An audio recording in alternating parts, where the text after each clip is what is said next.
জল দাও না দিদি, একটু জল দাও না।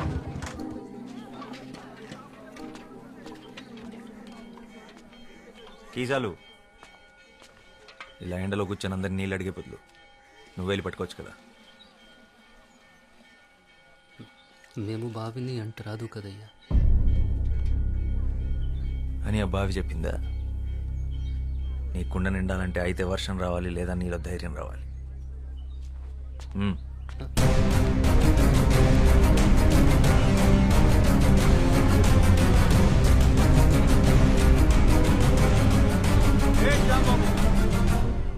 ఆడు పంచముడు, ఆడెలా బావిని ముట్టుకుంటాడు అంటే కింద జాతివాడు. నీళ్లు కూడా కిందేగా ఉన్నాయి, నేల కూడా కిందేగా ఉంది. వాడు తక్కువ కులమాడు. అయితే దాహం తక్కువ వేస్తుందా? ఏ నీటి చుక్క మీద ఏ కులం పేరు రాస్తుంది? వాడు ఇదే ఊర్లో పుట్టాడు, ఇదే ఊర్లో పెరిగాడు, ఇదే మట్టిలో కలిసిపోతాడు. ఆ మట్టిన పుట్టిన తిండిని నీ పిల్లలు తింటున్నారు. వాడు అంటరాని వాడు. అంటరాని వాడైతే మరి వాడు నడిచిన నేల మీద నువ్వెందుకు నడుస్తున్నావు? వాడు పీల్చి వదిలేసిన గాలి నువ్వెందుకు పీలుస్తున్నావు? ఆపేచ్చుగా. నేలకి గాలికి నీటికి బతికించే గుణం ఉంటుందే తప్ప హింసించే కులం ఉండదు. ఆయన కులం కాళ్ళు పట్టు కూర్చోడానికి. ఇది ఋగ్వేదం కాదు, స్వాతంత్ర భారతం. ఓహో, దిగొచ్చాడు అంబేద్కర్. ఇవన్నీ పుస్తకాల్లో రాసుకో, కొని చదువుతాం. రేయ్, నువ్వు గనక బావిని ముట్టుకున్నావో నీ గుడిసెలు కాల్చి నీ చర్మము ఒలుస్తాం. పొద్దు బాబు, నాకు నీళ్ళొద్దు, ఏమొద్దు, మేము పోతాం.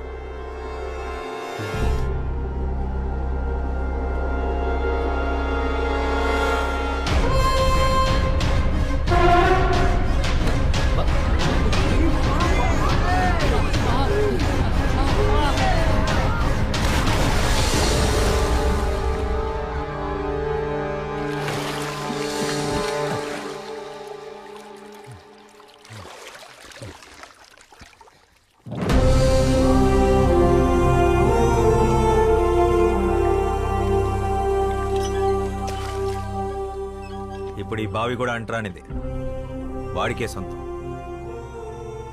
దాహం అనుకున్న వాళ్ళు తోడుకు తాగండి, కులం అనుకున్న వాళ్ళు ఎండి చావండి.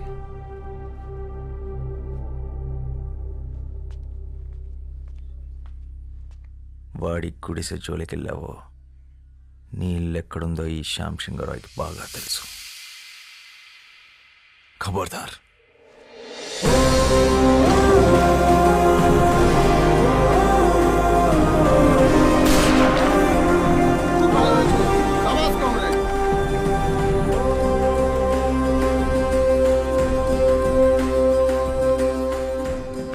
बंधु हमारे साथ आ जाओ. ఒక తోట ఒక్కడికే పనిచేస్తుంది, ఒక అక్షరం లక్షల మందిని కదిలిస్తుంది.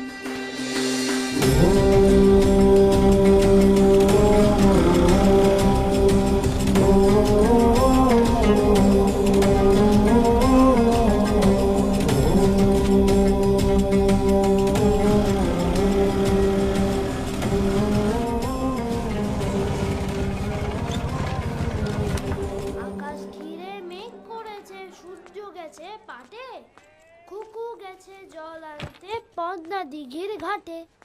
পদ্ম দিঘির ঘাটে, পদ্ম দিঘির ఘాటే.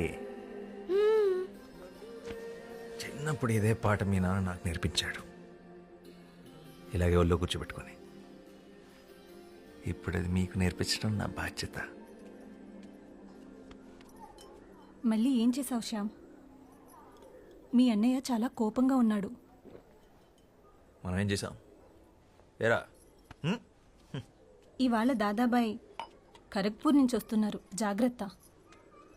ఆయన ఏమన్నా నోరు మూసుకునుండు, ఎదురు చెప్పొద్దు. ప్రసాదం తీసుకో. పండగ రోజు గొడవ పడకండి. దేని గురించంట? ఈరోజు జరిగిన దాని గురించా,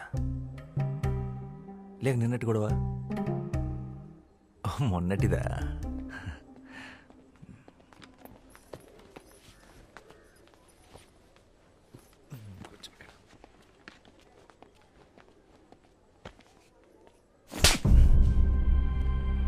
నువ్వేం చేస్తున్నావో నీకు అర్థమవుతుందా శ్యామ్?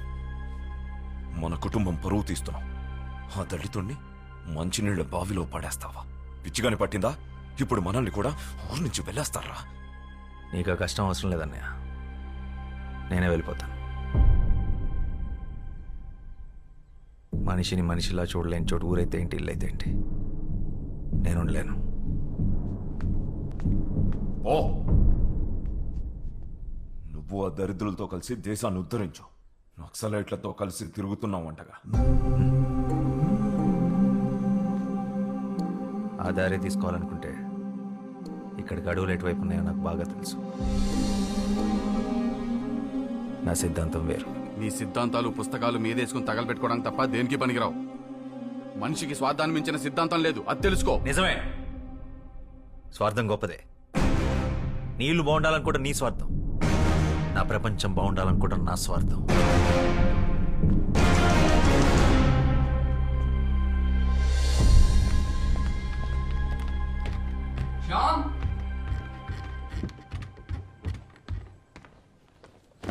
కోప్పడకురా, కొట్టింది అన్నయ్యగా.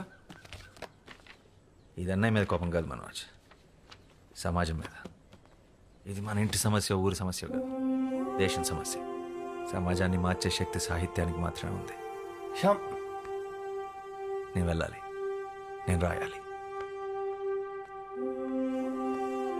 ఇదేంట్రా ముందే సర్ది పెట్టేసుకున్నావా? ఎవరికి చెప్పొద్దు. 3 రోజుల ముందే టికెట్ కొనేసా, హౌరా బండికి. పండగ కదరా, పండగ అయ్యాక వెళ్ళొచ్చుగా. పండగ ప్రతి సంవత్సరం వస్తుంది, నా సమయం వృధా అయితే తిరిగి రాదు. అయినా నాస్తికుడికి పండగ ఏంటి? రాత్రి అందరూ పడుకున్నాక బయలుదేరతాను. వదినకు చెప్పి రసగుల్లాలు చేసి కట్టిపెట్టమను.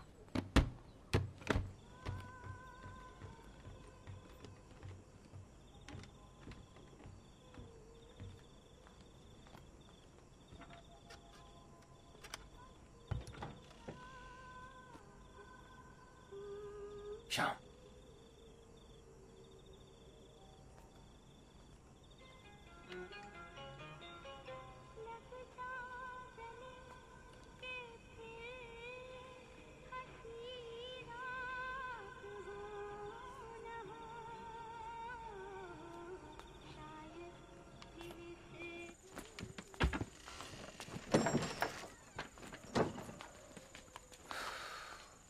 మానేరా. అయిపోయింది, మానేసా. జాగ్రత్తరా, వెళ్ళంగానే ఉత్తరం రాయి.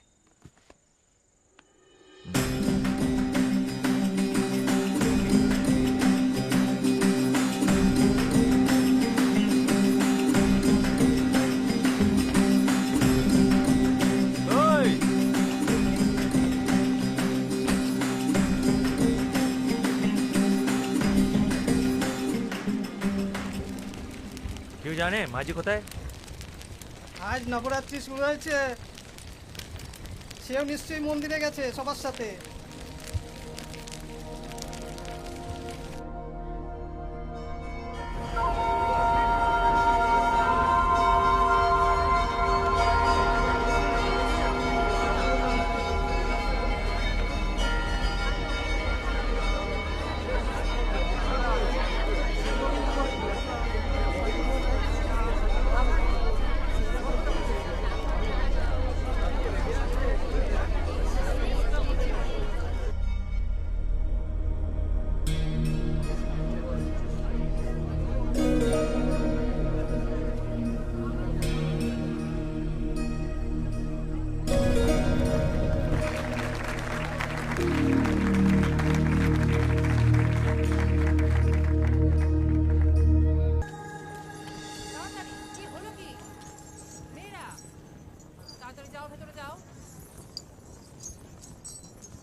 నీ నాట్యం చాలా బాగుంది,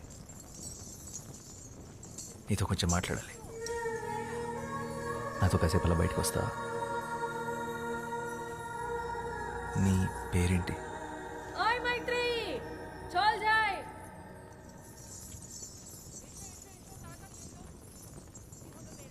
మైత్రి.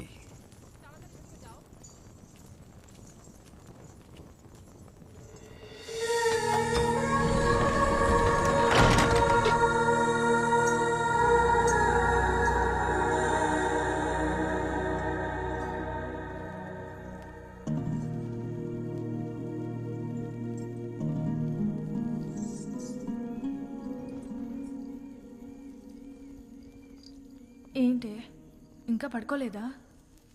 ఏం ఆలోచిస్తున్నావు? శశి, ఇందాక ఏమైందో తెలుసా? నన్ను ఒకతను తనతో పాటు బయటికి రమ్మని అడిగాడు. బయటకంటే? పూర్తి బయటికి, గుడి బయటికి. నిజంగానా? అవును. మరి వెళ్తున్నావా? ఏంటే వెళ్ళేది? మనం ఎవరో తెలీదా? ఆయన ఎంత ధైర్యం అలా అలా అడుగుతాడు? మనం కూడా మనుషులమే అనుకొని అడుగుంటాడులే పాపం.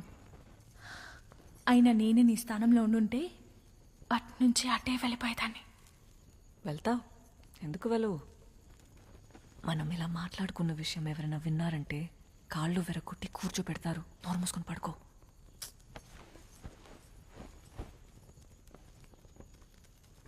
ఆయన అలా అలా వెళ్తాం, ఎవరు ఏంటో తెలియకుండా.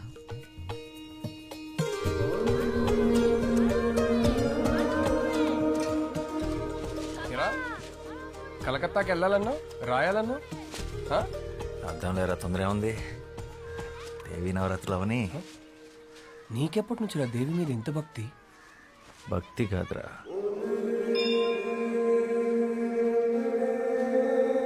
ప్రేమ. అలా వినోదిని అనే దేవదాసి తన 100 ఏళ్ల జీవితాన్ని గుడిలో సౌభాగ్యంగా గడిపి చివరికి స్వర్గాన్ని చేరుకుంది. అయితే మీ వినోదిని తన జీవితంలో గుడి దాటి బయటికి ఎప్పుడు వెళ్ళలేదా? లేదు. ఎందుకు? ఒక దేవదాసి దేవుడి సన్నిధి దాటి బయటికి రాకూడదు, అది శాస్త్రం. ప్రపంచం అంతా దేవుడి సన్నిధే కదా, బయటకు వస్తే తప్పేంటి? పాపం వినోదిని మీ దేవుడు సృష్టించిన ఈ అందమైన ప్రపంచాన్ని చూడకుండానే వెళ్ళిపోయింది. 100 ఏళ్ళు దాసిలా కట్టుబాట్లతో బ్రతకడం కన్నా ఒక్కరోజు స్వేచ్ఛగా మనిషిలా బతుకుంటే బాగుండు.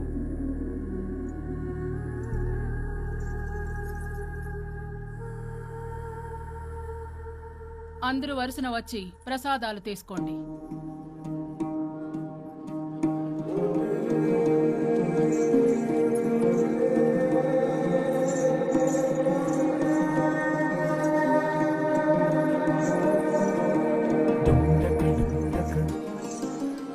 రాత్రి 10 గంటలకి దక్షిణ ద్వారం. నీకోసం ఎదురు చూస్తుంటాను.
వెళ్ళిపోయి ఉంటావు అనుకున్నాను. నువ్వు వస్తావని నాకు తెలుసు. నేనేం బయటికి రావాలని రాలేదు. నిజంగా వచ్చావో లేదో చూద్దామని వచ్చాను. సరే